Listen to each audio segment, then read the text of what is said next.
आइए भक्तों, आज सुनते हैं सेकेंड सावन सोमवार 2024 शुभ नक्षत्र और योग में सावन का दूसरा सोमवार।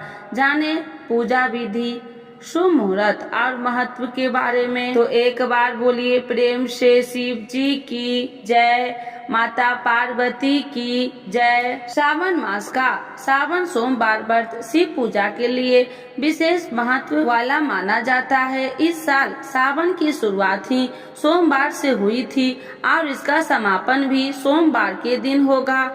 इस बार सावन में 5 सोमवार पड़ेंगे। इसकी वजह से भी सावन का महीना महत्वपूर्ण हो गया है। पहला सावन सोमवार 22 जुलाई को था। सावन मास का दूसरा सावन सोमवार व्रत 29 जुलाई को है। उस दिन सावन मास के कृष्ण पक्ष की नवमी तिथि 5:55 तक है। उसके बाद से 10वीं तिथि शुरू हो जाएगी। दूसरा सावन सोमवार मुहूर्त और योग सावन के दूसरे सोमवार पर भरणी नक्षत्र प्रातः 10:55 तक है। उसके बाद कृतिका नक्षत्र है। शुभ योग की बात करें तो गंड योग सुबह से शाम 5:55 तक है। इसके बाद वृद्धि योग प्रारंभ होगा। सोमवार का ब्रह्मा मुहूर्त प्रातः काल 4:17 से 4:59 तक होगा। अभिजीत मुहूर्त दोपहर 11:48 बजे से 12:42 तक है। कैसे करें सावन में दूसरा सोमवार पूजन विधि। इस बार सावन मास में 5 सोमवार होंगे। सावन मास के सोमवार पर अपनी मनोकामना पूर्ण हेतु आप भगवान शिव की 108 बेलपत्र से भगवान की पूजा करें। भगवान शिव पर एक बेलपत्र अर्पित करते हुए ओम शांबा सदा शिवाय नमः का लगातार जप करें। इससे आपकी मनोकामनाएं पूर्ण होगी और जीवन में निरंतर सफलता प्राप्त होगी। सावन मास का महत्व पुराणों के अनुसार समुद्र मंथन सावन मास में हुआ था।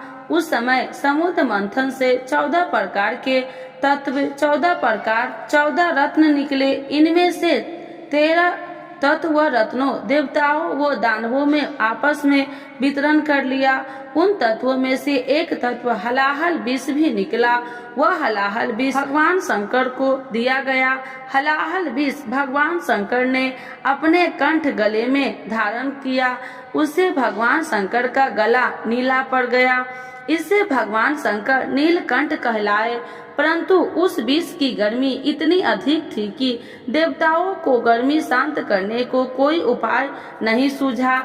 इस पर चंद्रदेव को शिव शंकर ने मस्तक पर धारण किया था और भगवान शंकर के मस्तक पर ही गंगा अवतरित किया। फिर भी ताप कम नहीं हुआ।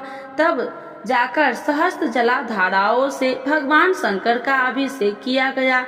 तभी से भगवान शंकर पर जल चढ़ाने की परंपरा व धारणा चली आ रही है। विभिन्न कामनाओं के लिए अलग अलग अभिषेक। जल के अतिरिक्त दूध, दही, घी, गन्ने का रस, शहद, गंगा जल, आम रस, साकरा आदि विभिन्न द्रव्यों से शिव का अभिषेक विभिन्न कामनाओं की पूर्ति के लिए किया जाता है।